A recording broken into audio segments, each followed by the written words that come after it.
Majestic, standing on top of Cerro del Chapulín, the Chapultepec Castle, which houses the National History Museum, gives you the most exquisite welcome. There is a hill about 1 kilometer long that has to be walked. The view, however, is absolutely worth it. Bring comfortable shoes and enjoy everything there is to enjoy.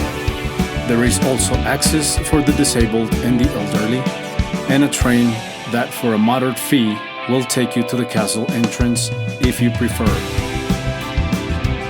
During the viceroyalty of Don Luis de Velasco, between 1550 and 1564, the construction of the recreational mansion was carried out. Matias Galvez had a new palace built on top of the hill after having been abandoned and almost completely destroyed.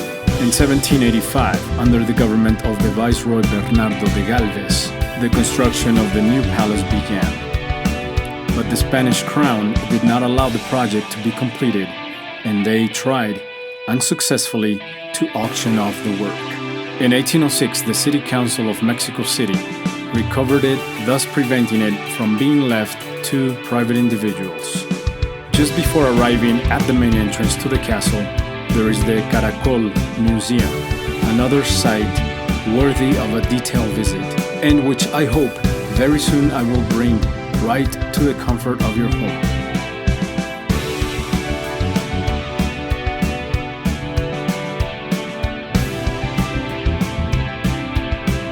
The admission to the castle is 75 pesos, about $3.50. Once entered, there is the main patio.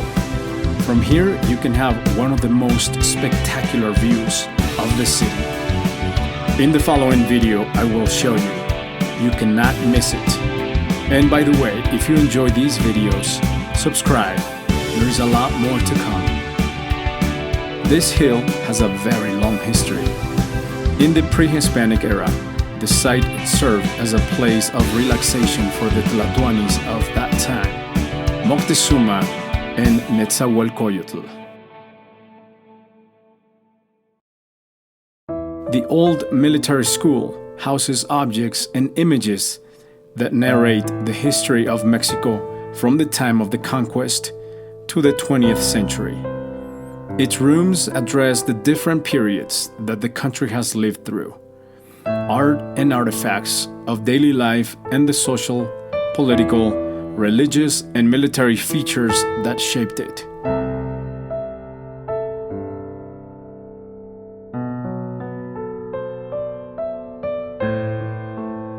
It wasn't until 1492 that the Europeans and what would later be called the American continent came into contact for the first time, marking the beginning of a new stage in world history. The total contrast of these two is observed in this room.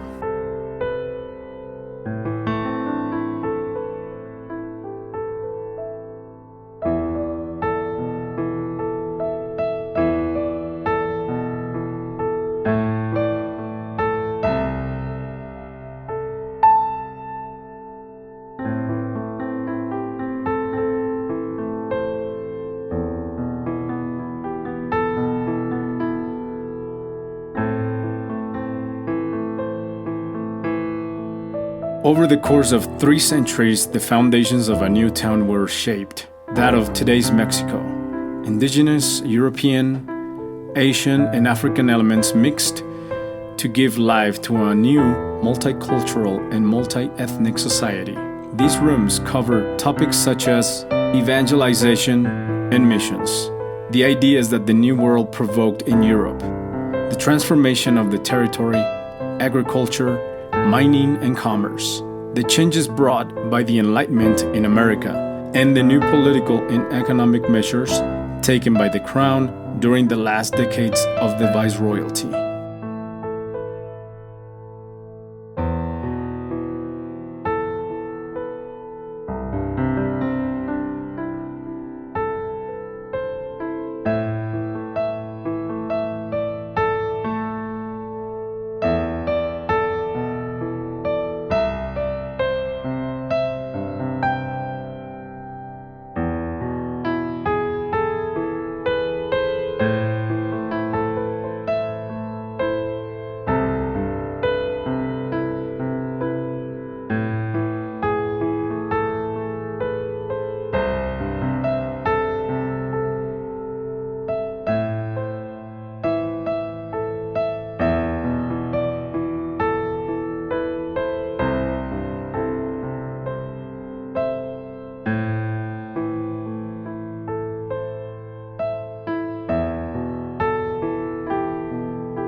The Emancipatory War can be divided into four major periods. The one with the largest insurgent graphical extension, with the troops of Hidalgo. The most intense, with Ignacio López Rayón, José María Morelos, and other chiefs. That of the decline and fragmentation, with leaders such as Guadalupe Victoria, Manuel Mier Enterán, Javier Mina, and his companions. And that of consummation, with the union of insurgents and royalists. In the Trigarante army, led by Agustín de Iturbide and Vicente Guerrero, and with the people's adherence to the Plan of Iguala and the treaties of Córdoba. This room covers episodes and phenomena that happened from the conspiracy meetings and the call to rise up to the official Declaration of Independence, and exposes tactics and characters that stood out during the conflict. It was not enough to obtain independence from a fraternal nation. The new governments of independent Mexico faced serious problems in equipping the country with a solid and respected political system. The constitutional monarchy, the Federal Republic, and the Central Republic were tested. 4 powers instead of 3. The Federal Constitution of 1824, the Centralist Constitution of 1836, called the Seven Laws, the Organic Basis of 1843, and the Federal Constitution of 1857 were enacted. All of these made Mexico vulnerable to other powers. In these rooms, there is a historical review of the different forms of government that were tried in Mexico during its first years of independence, and of the international conflicts in which it was involved. The liberal republican project triumphed over the Second Empire, and it was consolidated in the following decades, until it was questioned in 1910.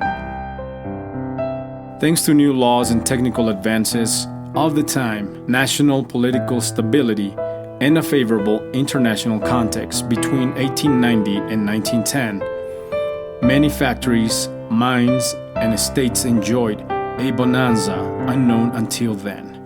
Security and capital investment was guaranteed, public finances were reordered, and the first banks were founded. These rooms explore the governments of Benito Juárez, Sebastián Lerdo de Tejada, Manuel González, and Porfirio Díaz, and their consequences on the country's political life. For many historians, the 20th century in Mexico began in 1910. The new constitution proclaimed on February 5, 1917, would mark the political and social evolution of Mexico throughout this century.